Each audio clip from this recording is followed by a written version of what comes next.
It probably hasn't escaped your notice, but I've just got back from Las Vegas for the third year in a row, attending and speaking at Wedding MBA.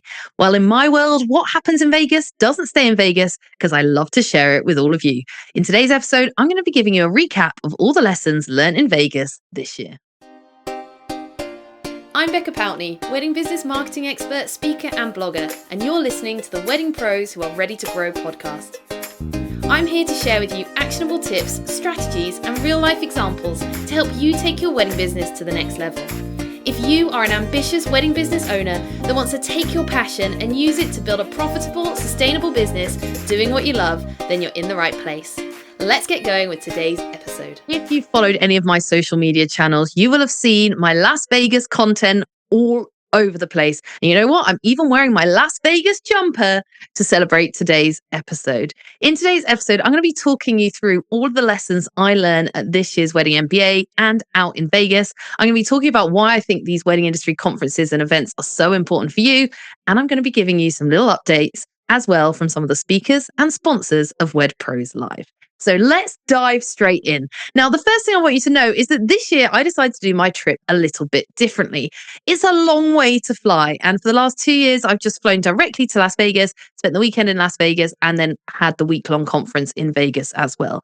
But having spent the last 2 years doing a weekend in Vegas, I decided this time, why not go somewhere else? So me and Trudy, who came with me, decided this year to spend the weekend in San Francisco. So although this episode is called Things I Learned in Vegas, there are going to be a few little San Francisco things thrown in along the way. So we spent the weekend in San Francisco and then we flew internally into Las Vegas on the Monday, ready for the conference. If you've never heard of Wedding MBA, it's one of the biggest wedding industry conferences, if not the biggest wedding industry conference in the world. It takes place in Las Vegas every November. Approximately 5,500 attendees were there this year. There's an incredible energy, incredible educators, speakers, a huge exhibition floor, and you have to see it to believe it. It really is one of the highlights of my year. And to speak there was on my bucket list for a long time, and it's been a privilege to do so for the last couple of years. More on that later. But let's start with the beginning of my trip. And the first lesson I learned this year whilst I was out in the States actually happened before I got there. I want to talk to you about, number one, how simple changes can make a service premium. If we want to charge more, especially when we're starting to talk about the luxury market or the high-end market, but even to just give good customer service at the mid-range of the market, then we talk a lot about luxury. But what does this actually mean? What makes a service premium? And how can we learn from what other people are doing? Well, this year, as we were flying out to San Francisco, we were due to fly in Economy Delight. So on Virgin airplanes, you have Economy, Economy Delight, Premium, and Business or upper class. And we had our flights booked in Economy Delight. And long story short, I was sat at the airport and I decided to go and find out how much it would cost to upgrade our tickets from Economy Delight to Premium as a little treat on our way out to San Francisco and as a surprise to Trudy, who didn't know that I was going to do it. Anyway, I had a budget in my head. I went to the ticket desk. They did indeed have some premium seats available and it was within my budget. So I went for it. We only live once. Why not enjoy a very long flight and do it in a little bit of style? So I upgraded my tickets to Premium. And it was one of the best decisions I've ever made. I cannot tell you how much more I enjoyed that flight flying in Premium than I would normally do in Economy or Economy Delight. But the reason I share this with you is not to tell you, oh, I had a great experience, which I did, but to show you that actually it's the little things, it's the small things that turn a service to premium and make it suddenly feel very valuable and worth paying for.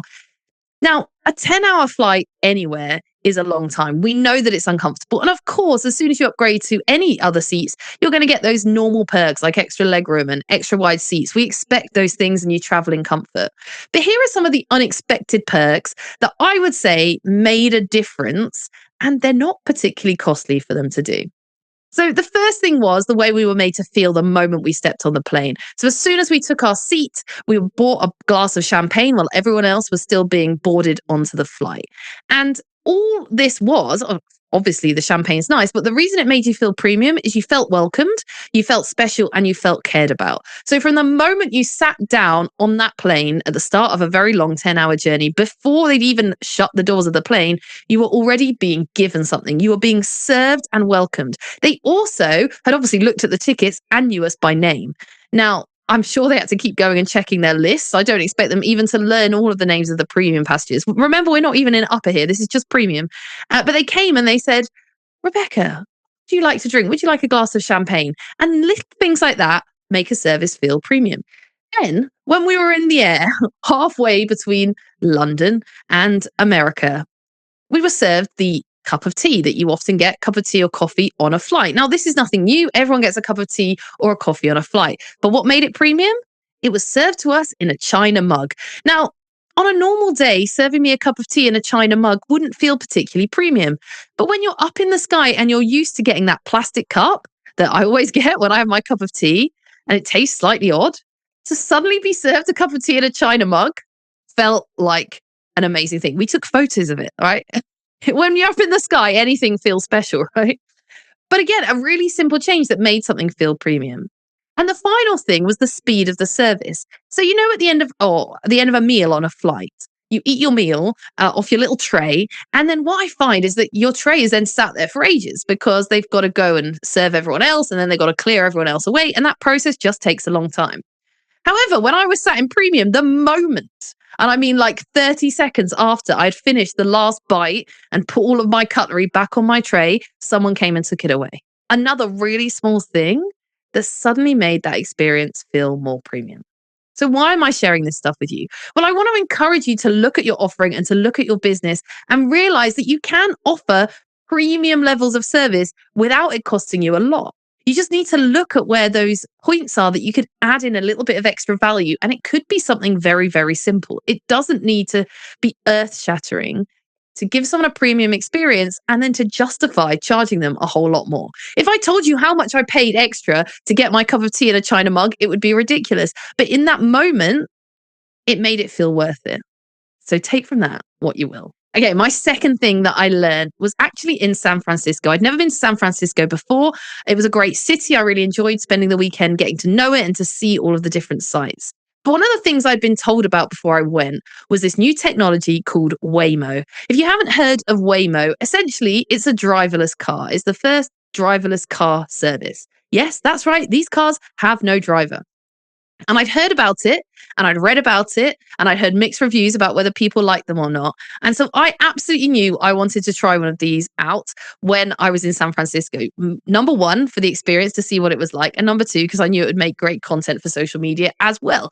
And it did. It was really fun. So we decided to do this. Now, to order a Waymo is basically the same as ordering an Uber. You just download the app exactly the same way as you'd order an Uber. On your phone, you put in your initials so that your initials can appear on the top of the car. So you know it's your car. You put in where you are, where you want to go. It gives you a price and you order the car. It feels very much the same as working with Uber and ordering an Uber or a Lyft. The car then comes. On your app, you have to click unlock to unlock the doors because obviously there's no driver to do it for you. You need to make sure you're at the right car. So it unlocks the doors, you get in and it says, "Welcome, Rebecca, to Waymo." And there's a little screen and you push start and the car drives you all the way to your destination. No, it's not on a special street. I've been asked that a lot of times. It's just on a regular street. It's exactly the same as getting in a normal taxi. The difference is when you look in the driver's seat, there's nobody sat there and it's just a steering wheel moving around and driving you around the place. Now, the first time we did it in San Francisco, we decided to go half a mile because we really didn't know if we'd like it or not. And we didn't want to have a long journey to go on and hate it and be stuck in this car. So we chose a really short journey to go on, but we actually loved it. Here's some of the reasons I loved it. Number one, it was so smooth. I think the fact that it's all automated and technology means that it drives really well. There's no human error. There's no human involved at all. So the drive was very smooth. We felt incredibly safe. There's no driver there. So it, again, an extra level of safety, especially if you're a female traveling alone or you're worried about that. It felt very safe. Also, you could play your own music and sing along and have fun because there's no one listening into your conversation. So you felt very, very relaxed. And it got you to point A to point B at a reasonable cost, and it was great. We loved it so much. We actually then only used Waymo cars for the rest of our time in San Francisco, apart from at the end when we went to the airport. And even then, I looked to see if I could get a Waymo car, but it was outside of the area we could use. The technology in it blew my mind. And I looked into it afterwards, and it says it's coming to London next year for some testing. And I'd love to see it there. I'm sure there's all sorts of controversial views and opinions on Waymo. But what was interesting to me is the speed of technology. Even a couple of years ago, if you'd have told me I'm going to get in a car with no driver and it's going to drive around and I'm going to feel really safe, I would have laughed and not thought it possible. But now I can see this as a real possibility in the future. And I can see how if it works and it takes off, is going to grow and grow and grow, because you're not having the things like drivers having to take breaks. The Waymo can just drive and drive and drive and drive and drive until it runs out of battery. It charges itself up and then it can drive again 24 hours a day. It feels very safe. It's very reasonable cost. I can see it taking off. And I think it's just a little insight into the speed in which technology and culture is shifting right now. We're in this crazy AI technology era. And I think this is another example of where it's going. Love it or hate it, I can see that in a couple of years' time that we'll listen back to this podcast episode again and we'll be going, oh yeah, that's totally normal now. Everyone's getting in a driverless taxi. If you get an opportunity to go in one, I highly recommend it. I really enjoyed it. I thought it was a really interesting experience. And would I do it again? Absolutely. Would I love to have a driverless car sitting on my drive that drove me everywhere so I could just sit and chill in the back? Yeah, probably would like that as well. But technology is coming and we need to pay attention to it. The thing I want to talk about that I learned out in Las Vegas this year is actually now over in Vegas. So we did our weekend in San Francisco. We flew on the Monday, flew over to Las Vegas. And on the Monday evening, I was hosting drinks with a lovely Colleen Carswell as well, who was a fellow speaker for educators and speakers and friends of us to have on the first night in Las Vegas. Now, I've actually done this the last 2 years. So the first year I was there in the same place, at the same venue, I hosted some drinks. I invited a few friends. I think there was maybe 6 or 7 of us there, and we had a great night. Last year, I did it again, but my circle and my network had grown. So we had more people there. We did it as a book launch. And then this year, we did it for the 3rd time, and it was absolutely packed. It was fantastic. And for me, how exciting to see that year 1, there was like 6 of us, and year 3, suddenly there's 30 to 35, if not more, of the most influential speakers and educators and friends of mine in the industry there having drinks together. And this year, our drinks were kindly sponsored by the amazing Bright Biz as well, who were in attendance. And we had a great night. And we invited all of the speakers and anyone that we knew that were friends of ours. There was a couple of people there that I loved seeing who were at my very first drinks event on that first year. And I invite them every year because it's a great opportunity to catch up, chat. But one of the things that made me sad was I actually had a couple of conversations, and I've had a couple of follow-up conversations since I got back, where people have said, thank you for including me. I don't normally feel included at events like this. I don't normally get invited to events like that. I wasn't sure if I'd be welcome in the room. I wasn't sure if you would want me there, if I was important enough to be there. Now, obviously for me, that breaks my heart because I am someone that wants everyone to feel welcome. I never want anyone to feel like they're not good enough to be in a room, because who says that someone's not good enough to be in a room? We're all human, right? The people that were there on that first year when there were 6 people, and the people that were there this year when there was 35, 40 people and it was sponsored, I'm the same person, and you're as welcome in that room as you ever have been. It's not an exclusive event. Now, obviously, I couldn't invite all 5,000 people from Wedding MBA. That would be insane. But if they're people I know, or if they ask me, of course they're welcome in. But it got me thinking is, why do people not feel included? Why do people feel like there's this hierarchy of whether or not they can be in a room or not? And so I want to challenge you with a sentence I've written down here, which is this. There is a room you don't feel good enough for. It's probably not a room you actually want to be in. Sometimes it feels like we're outsiders. There's these spaces and we're desperate to be in there. But if you don't feel good enough to be in there, why is that? Is it your own mindset, which is something you can work on? Or are you being made to feel like you're not good enough to be in there? And if it's the latter, if you're made to feel like you're not at the place to be there yet, then maybe actually it's not a room you want to be in. Because we want to put ourselves in rooms which are inclusive. We want to put ourselves in rooms that are welcoming and warm and where people embrace us, whoever we are, whatever our background, whatever stage of business we're in, whether we're serving the luxury end of the market or the DIY end of the market, we're all human and we all have amazing value. Someone else said to me, oh, thank you for inviting me to the speaker meet and greet. I don't normally get invited to speaker meetups. And my reply was, why? You're a speaker. Like, why wouldn't you be there? Now, obviously, it's different if you just don't happen to know the right people and it may not be a personal thing. But actually, if you're feeling like you're excluded from a space, the question is why? And do you actually genuinely want to be in that space in the first place? Just want to put out a shout out here. So it's publicly declared that if I'm ever hosting an event, a get together, a drinks reception, I would love to see you there. I don't care that year one in Las Vegas, I only had 6 friends. And this year, I had a whole crowd of people. I am still the same person and I'm no better than anyone else. And so if you see I'm hosting an event and you ever feel like you're not sure if you should be in that room, well, hear me tell you, you absolutely should be. Whether you're brand new in business and never done a wedding before, or whether you've been in the industry 50 years, whether you're someone that sees yourself as a competitor to me or not, like, you are welcome in my spaces. And if you ever feel that you're not sure, please reach out to me and ask, and I will reassure you, you can come in. But if there are spaces that you don't feel welcome in, ask yourself, why don't I feel welcome there? And therefore, actually, do I really want to be part of that? Do I want to be in a space that makes other people not feel welcome? I'll leave you with that thought. Okay, the next thing on my list, number 4 of things I learned this year, was that if you set a goal and work for it, it's absolutely possible. You know, back in, I think it was 2022, I was interviewed on a podcast with the amazing Paul and Jessie. And they spoke to me about my big goals for the future. And I actually listened back to the snippet of this very episode. We might even put it on social media very recently. Because I said to them, my big dream is to go and speak at the Wedding Summit in Las Vegas. I obviously didn't even know what it was called at that point. But I said, I want to speak at the Wedding Summit in Las Vegas. It's the biggest summit in the world. I've always dreamed of speaking there. And when I said that on that podcast, it felt like an impossible dream. I didn't know any of the right people. I didn't even know, I'd never been to it. I didn't know who organized it. I didn't even know how they selected their speakers, but I knew that I wanted to do it. And from the moment, the end of that podcast, when I said it, I started working behind the scenes, doing some research, working out how on earth you could speak at it, improving my craft, getting to know the right people, making friends, making connections, talking to people on my podcast that had been there and learning about the process. And then I worked really hard to get to the point where I can now say that I've stood on that stage twice, on a huge stage in front of 1,000 people at the biggest wedding industry conference in the world.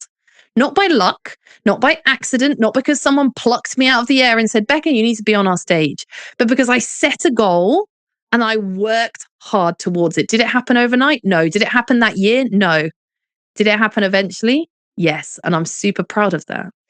And so if you've got goals, dreams, ambitions, things you want to do in your business, number 1, write them down, say them to someone, tell someone, get them out of your head. Don't ever think something's too ambitious, too big for you. Why not?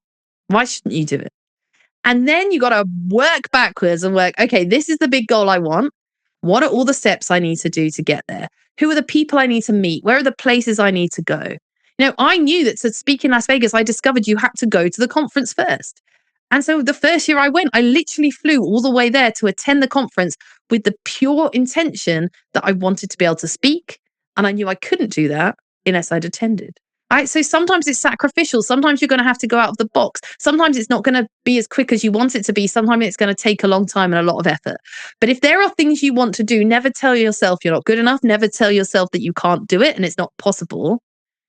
Instead, you need to work it out. Work backwards and absolutely keep dreaming big because it's totally possible. And it's a pinch me moment to look back and listen to that podcast where I say, my dream is to do this. My big bucket list goal is to do this. And so now I've done it twice and hopefully again in the future is like, yes, Becca, well done, past Becca. You said you wanted to do it and now you've done it. And I'm sure you guys can achieve the similar kind of dreams too. You just got to know what you want to do and then look at the steps to get there.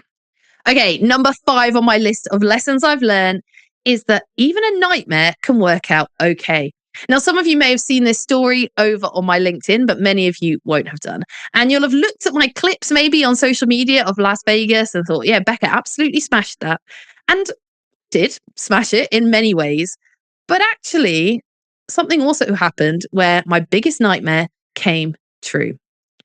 Las Vegas is the biggest speaking event I do of the year. The room is huge and 1,000 people are in there listening to your every word. You're rated by the attendees. And so you know you have to be on your A game because you want to get a good rating. They literally rate you out of 10 and it gets sent to the event organizers. And so the pressure is real. I'd hired a photographer, a videographer, and a content creator to capture this moment because it's a special moment of the year. Now, throughout the week, I'd noticed that my throat was getting sore and I was getting a little bit croaky. I was trying to rest my voice at times, but it's hard in Las Vegas to ever rest your voice. And I could feel that I was struggling a bit with my voice. Now, as a speaker, your voice is one of the key things you need. I'd been out, I'd bought strepsils, I'd bought throat numbing sweets. I had done absolutely everything I possibly could do to try my best.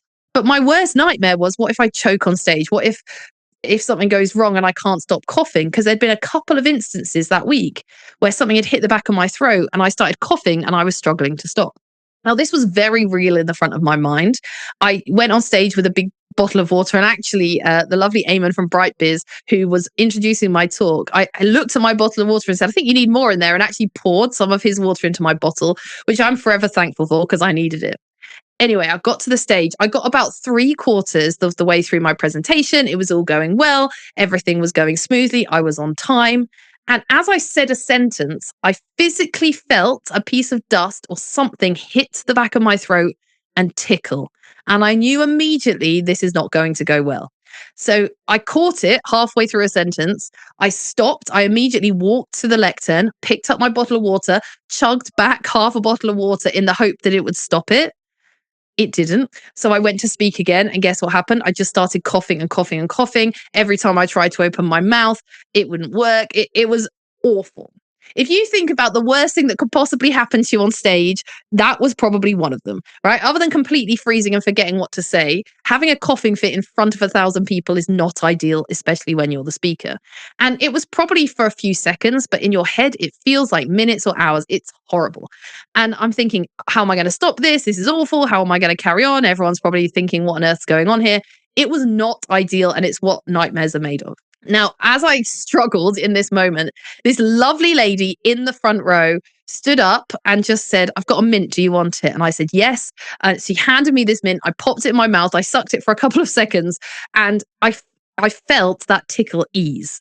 And I picked up and I carried on my presentation as if nothing had ever happened with a mint in my mouth. Now, why am I sharing this story with you than from my own humiliation? And I do actually have this all now recorded on video because guess what? I paid someone to record this talk and that is all included in the video I've received. I don't know what I'm going to do with that footage. Any ideas? Let me know. Maybe it will just be hidden away forever. Maybe I'll use it to talk about something in the future.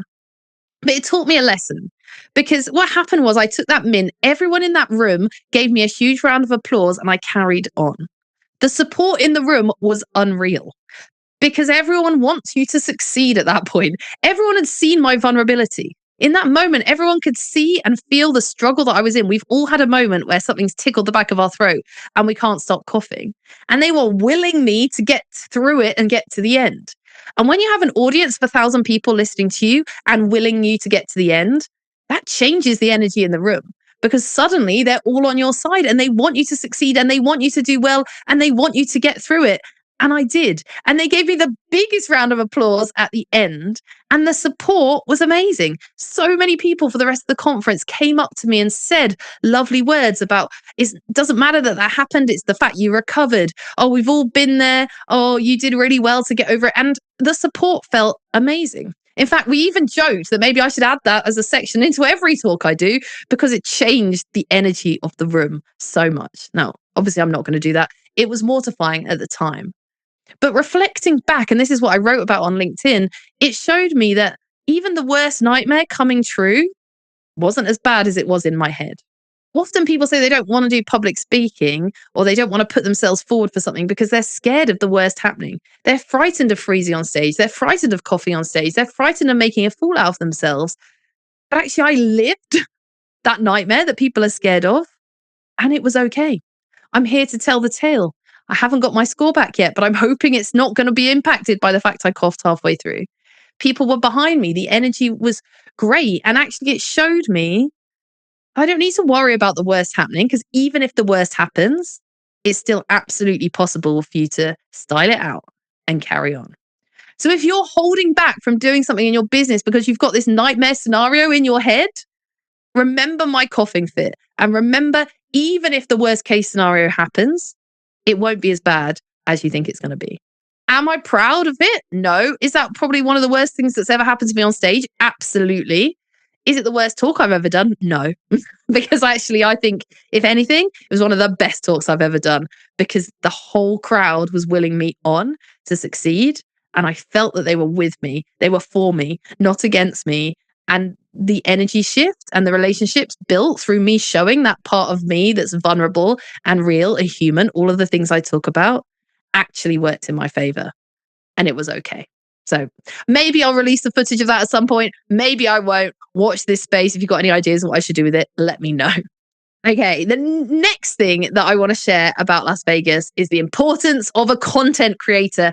Now, you will know if you listen to this podcast or if you listen to me on stage that I've been talking a lot over the last 6 months about content, video content, and content creators. I think that the expectation on us now in the world of marketing to create all this video content is hard for us to keep up with. And the best thing I ever did was hire Simona as a content creator into my business because it's taken off some of that pressure for me whilst getting me the same visibility and results, if not more, than I had before. But I couldn't fly Simona out to Las Vegas with me. The cost would have been extortionate. And as much as I love her, I just couldn't afford to do that. However, I knew that there would be a content creator there at the event that I could hire. So I hired the amazing Sheena from behind your scenes, and she goes and films speakers out at Wedding MBA. I actually tried to book her last year, but I was too slow and she was already booked out. So I decided this year I was going to get in early and say, I absolutely want to use you. So as soon as you release your spots, please come. Now, this isn't a cheap investment. Hiring a content creator is never going to be cheap, especially if you want someone good, because the time that they need to give up spending their time with you, but also the time it takes them to sort the footage, to edit, and all of the above is timely. And it's not a cheap investment, but absolutely was it worth it? 100%. So I hired Sheena and she was filming the event. So she got B-roll of the actual event. She got B-roll of some of the other speaker events and things like that I was at. But importantly, she was at my talk and she filmed bits of my talk. She filmed me after my talk, talking to the attendees, signing my books, chatting to people. And what was amazing about it was that I knew that that was all going to be captured without me having to worry about it. I didn't have to do anything. She was just there capturing everything, putting it into these beautiful folders and sending it directly to Simona back here in the UK. So the moment that I was on stage talking to everyone, well, number one, anything that people were tagging us in actually while I was on stage, Simona was at home sharing. But within a couple of hours of me being on that stage, all of that content was uploaded to a folder and given to Simona. I went to bed that night and woke up in Las Vegas time to my edited reels going out there live on social media, being shared by the conference, getting a huge amount of visibility. And that was only possible. How? Because of a content creator. If I was having to edit it myself, it would have been impossible. However, because the time, everything, it would have taken ages. But because I had a content creator there on the day, capturing exactly what I needed, and someone back home editing it for me, it meant I could benefit from the buzz of that event in real time. It was absolutely amazing. And now I've got that footage and I can use that footage again and again and again and again. Content creators are going to become more and more essential in your business. I really believe that because it's impossible to keep up with this level of content. So if you do want to keep up, you're going to have to start looking at outsourcing, getting someone else to film, getting someone else to edit. Because if you do it, it's a full-time job in itself. Now, I understand that sometimes we have to do it, at least to start with, because of budget. But as soon as you find budget, get someone, find the right person. Don't scrimp and save and get the cheap person or use the person that's free with the event. Find the right person who's going to do the right job and do it in a way that's going to benefit you and your business. Have I seen the benefit? Absolutely. Well worth it. Content creators are worth their weight in gold. So let's recap then some of those lessons that I've learned. And then I'm going to talk to you about some of the trending topics that were happening at the conference itself. So first of all, the way to do a premium service is sometimes simple. Simple changes can make things better. 2, technology is changing rapidly. If we can have driverless cars, the future is who knows what's going to come next in technology. We need to pay attention to it. Thirdly, if there's a room that you don't feel good enough to be in, question whether or not it's a room you actually want to be in the first place. 4, set a goal and work for it. Dream big and know what you want to do, and you absolutely can achieve it. 5, even your worst nightmare scenario may be okay. And 6, Content creators are coming, and a content creator in your business is worth its weight in gold right now. Okay, so what were some of the big themes that were coming out in the conference itself if you were attending or weren't attending and wish you were attending? Well, I think that some of the big themes I saw repeated over and over again were number one, content, the importance of video content. That was everywhere. There was lots of sessions on Reels, on Instagram, on TikTok, on showing up, on being visible, on getting your face on camera. Like that is the big thing at the moment. If you want to grow on social media, basically the only way to grow at the moment is with video content, and therefore content is king. Creating your own content, hiring a content creator, whatever way you do it, you got to get out there, get your face on camera if you want to grow. The second thing was there was a lot of conversation around AI. AI is a big topic of conversation at the moment, how it's impacting people's searching, how it's impacting the way that we have our websites, chatbots, all of the above, but how quickly it's also changing all of the time. So AI was a big topic of conversation. I even talked about it in my own talk. I talked about how I've been trying to get AI to recommend my podcast as the best podcast for wedding businesses in the UK, and all of the steps I've done to try and get that working. The third big theme I saw for sure was systems and technology. Both the expo floor and the stages were full of people talking about different systems, technology. There is so much technology out there now designed to help you do your business better, more lean, more easy to do amongst everything else. Everyone is feeling overwhelmed. So any piece of system that can help you navigate that is always going to be amazing. And in particular, helping those customers who expect a streamlined experience, expect instant replies. So yes, systems, even again, I said in my talk, systems are becoming a must-have, not a nice to have, because if you're living in chaos, you need to start streamlining that because the world is getting more and more chaotic. Systems exist. We need to utilize them to our benefit.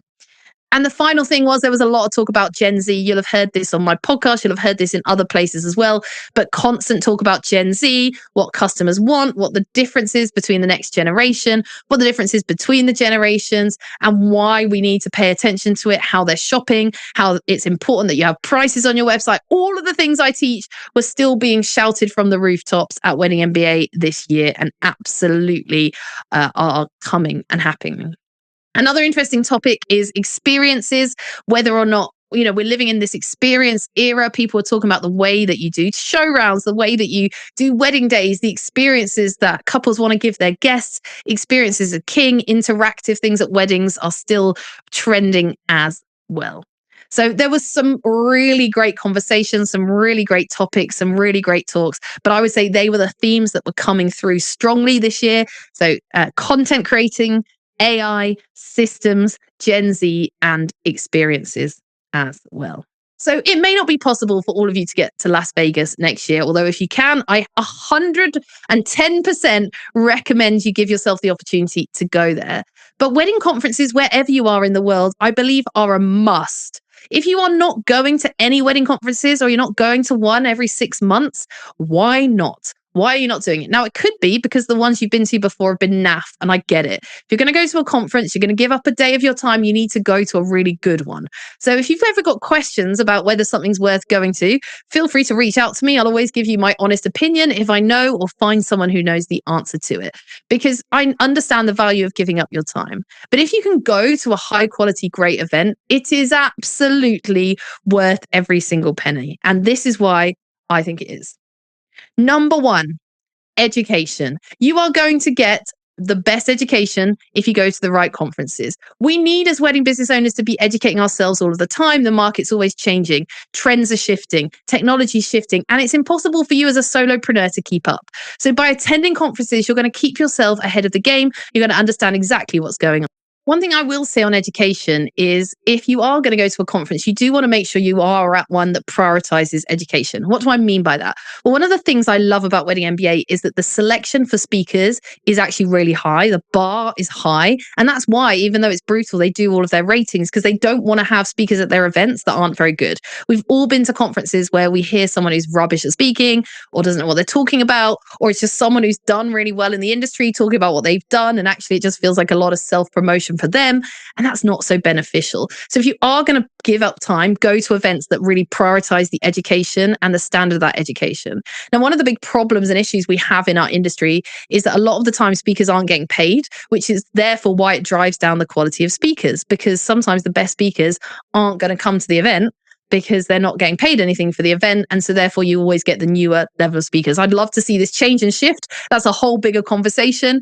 And I am looking to start to try paying speakers when they come to my event next year. Not a lot because it's a new event, but I really want to be part of the change of this narrative that people are expected to do everything for free. If it's not benefiting them particularly in any way. And because I want to drive the standard of education up. I want to make sure we're having the best educators, not just the people who are willing to do it cheap or just starting out. So do your research on, if you are going to go to a conference, on who's speaking, what their background is. I always love to listen to educators on podcasts. So if there is an event and you see the speaker lineup, go and find some podcasts. Just type their name into your podcast app and listen to them on podcasts, because it's a free way to hear, number one, who they are, whether they're good at speaking, whether you think you can learn anything from them. But the education is key to having a good event. The second thing about industry events is the connections. Now, the great thing about this is even if you go to a NAF conference, you can still get the most out of the connections because you're in a room with other people who are, number one, hungry to learn, just like you are. Number two, also working in the same industry as you. And number three, likely also to want to be there for connections. You know, you can meet people online, you can talk to people on Instagram, but nothing beats being in a room with them or giving them a hug. You can build on relationships you've already got. You can make new relationships. You can learn from each other. You can talk about what's going on in your business. You can be vulnerable with each other. You can discuss things that are happening on the stage afterwards and talk about how you can implement it in your own business. You can meet people that you wouldn't normally get to meet in real life. That's what I love about Wedding MBA. All of the amazing people are in one room at the same time, and you get the opportunity to go up and speak to them.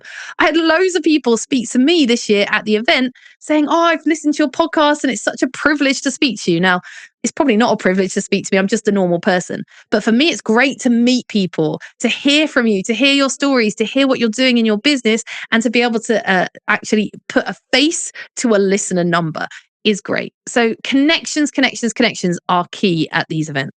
The third thing is you've got to go to these events to, again, stay on top of what's going on in technology, to go and get new ideas in these different areas, because it can be overwhelming. But actually, if you can go to an event and talk to a tech company, to talk to someone who's building this software, to talk to people who are using the software, to talk to people who are on the stage talking about various systems, again, it can open your eyes to these programs and systems and pieces of technology, sometimes which are free, that you didn't even know existed.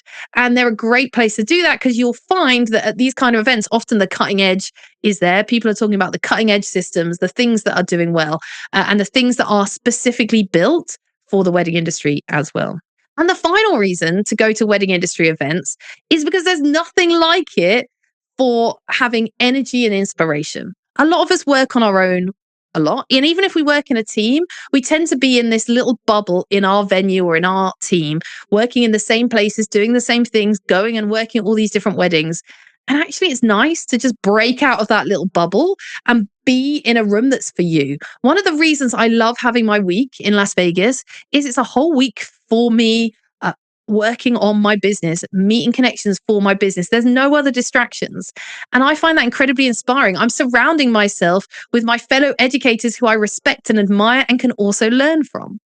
And so getting out of your normal home environment, getting out of your normal work environment and putting yourself in a space that is designed to be transformational, that is designed to give you this amazing energy and experience, is well worth every moment of your time and every penny of your money to put yourself in those spaces. Because I guarantee you will walk away with new ideas. I guarantee you will walk away with a fuller cup. Right? So you feel like you're ready to face another year, another season, another 6 months in your business. And you will be inspired by the people you meet, the people you hear from on stage, the people you talk to, and just the ideas that come out of being in a space like that. So I think that wedding industry conferences are an absolute must-have in your business for the education, for the connection, for the new ideas and the new technology, and for the energy and inspiration. Now, while I was out in Las Vegas, I took the opportunity to talk with some of the people who are coming over, especially to speak at Wed Pros Live at my conference next year, and some of my sponsors. And now you're going to hear from them why they think that wedding industry conferences are for you and why you should make sure that Wed Pros Live is also on your calendar for 2026. People should come to wedding business conferences because it's an opportunity to network with other professionals. It's an opportunity to learn new innovations and bring a better client experience. You should come to Wed Pros Live next year because, I'm speaking, so that's one of the big things that you should be there for. But Guides to Brides is also a media partner. We're really excited to be partnering with Becca on this event. There are some amazing speakers in the lineup. You're going to get some great networking opportunities. And it's one of those things that if you want to go to these events, you are going to get something from them. So you are going to get more for your money because you pay for these educational events. You're going to get so much more back from it because of the tips that you get. People should attend wedding industry conferences because running a wedding business is not like running any other business. So you really need to surround yourself with people who are living similar experiences and have gone through the things that you're trying to go through. Because business is so much more fun when you get to do it with other people. You don't have to go it alone. You don't have to figure it all out on your own. And I also love coming to wedding conferences because you can learn from the top experts in the industry and they can shortcut your learning curve so you can get a better return on investment for your time, your energy, and your money so you can grow your business and build a life of your dreams. Honestly, there is no reason not to attend wedding industry conferences. I think you have to come together as a community and you have to be open to being inspired and motivated and learning new things. People should come to Wed Pros Live next year because 1, Becca's amazing. 2, we have fabulous speakers and Bright Business is sponsors. You should definitely check it out. To get all of the information and education and inspiration that you're looking for in order to make sure that 2026 is a lot less like 2025 was. And that's exactly what everybody wants because things don't have to be so hard. And I know that Becca has put together the most incredible lineup for WedPro. And that's why I am so excited to be one of the sponsors. Hi, my name is Taylor from NG, in case we haven't met. I'm Elizabeth Marbury, and I'm so excited to announce that I am coming to Wedding Pros Live in Ireland and London. That's right, I am super pumped, and I'm going to be teaching you all about Instagram marketing and how you can create better content that gets your wedding business seen by your dreamboat wedding clients. And you're going to learn how to drive actual leads and sales with your content without spending a dime on paid ads. I hope you're pumped.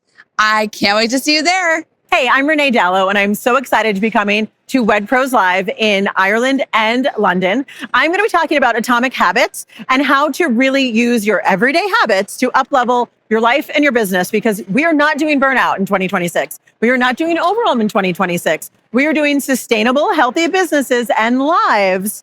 I will see you in Ireland or London. If you don't feel inspired after listening to that, then I don't know where you've been. Now, one of the questions that someone asked me while I was out in Las Vegas this year, who was based back here in the UK, they commented on one of my videos and said, Becca, you're bringing all these people over from America. Why do I want to hear from them? I genuinely don't see what value they're going to bring to my business. So I wanted to talk a little bit for a few moments about why I've made that decision. Why on earth am I bringing people from the other side of the world to speak in London? Well, the reasons are twofold, really. The first reason is that I hear these people speak each year at Wedding MBA. They are incredible educators. The level of education here in the UK, sometimes the speakers aren't as good as I'd like them to be. And I've seen the amazing speakers and the amazing level of speakers at this event. Yeah, I know that for some of you, a flight to Las Vegas is beyond the realms of possibility right now in your business. And why shouldn't you benefit from them? So if I can use my connections and speak with my friends and bring those amazing educators and put them in London and put them in Ireland so you can get to hear them really easily, then I'm absolutely going to do that for you because I want you to learn from these people. They are amazing. I'm just so privileged to be able to call them my friends. A lot of them have been on the podcast, if not all of them. I'm going to get them on the podcast again over the next couple of months so you can hear from them fresh. But I'm bringing them to your doorstep to make it easier for you, to give you the opportunity so that even if you can't afford to fly to the other side of the world, you can afford to get to London and give up one day to come and learn from them. The second reason is that actually I think we have a lot to learn from people in a different market. If we think that we can only learn from people who live in the same country as us, I think we need to broaden our horizons. again, one of the things I love about going to Wedding MBA is that there are people from a different culture, from a different country, and they look at things in a different way. And often the trends that come out of America land in the UK eventually. When we surround ourselves with people from different backgrounds, different cultures, different countries, we actually improve what we do. We learn differently. And it means we're not hearing the same information from the same people that we've heard from at all the other events. We're hearing fresh ideas, fresh perspectives, fresh thoughts, and definitely inspiration that we can learn from. And often they're ahead of the game. And so we're learning from people that are ahead of us in the industry. And why wouldn't we want to learn from that? So if you've been looking at my event next year, Wed Pros Live, and thinking, well, I don't want to hear from those American speakers, let me challenge you to change your thinking, because number one, they're coming all the way here to make it easy for you. But number two, why would you not want to learn from the best of the best of the best? Okay, let's wrap this episode up then, because I know that wedding industry conferences are powerful. I know my week in Las Vegas is also powerful for me. I hope you've enjoyed hearing some of my stories, hearing some of the lessons, hearing some of the things I got up to, and hearing from the speakers and sponsors of Wed Pros Live. Wed Pros Live is my love letter to the wedding industry here in the UK and Ireland. We're bringing it in association with WedPro by Wedding Dates to both Ireland and London in March 2026. I wanted to bring just a small piece of that Las Vegas energy to the shores here in the UK so that you could experience just a small part of what it's all about. Of course, there's not going to be 5,500 people there. Of course, it's not the same event. If you can get to Las Vegas, put it on the top of your list. But if you want to come to London and experience a piece of that magic with its own Becca style, I would encourage you to get your tickets. The VIP tickets are already sold out. The other tickets are selling fast. Don't leave this on your to-do list.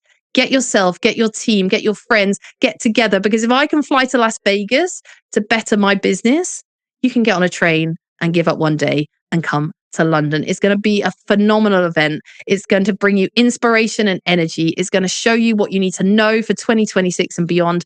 You're going to be inspired by the education, but you're also going to learn from the education. There's no fluff in my world. They're going to be giving you really actionable advice. You're going to get to meet people at the cutting edge of technology. And of course, you're going to learn and be inspired and meet each other. Get your tickets. All of the details are in the show notes, and I hope to see you there. If you've got any questions about Wed Pros Live or Wedding MBA, I'd love to chat to you more about it. I think we should all be going to more wedding industry events in 2026, and I hope to see lots of you in the UK next March. We'll see you next time.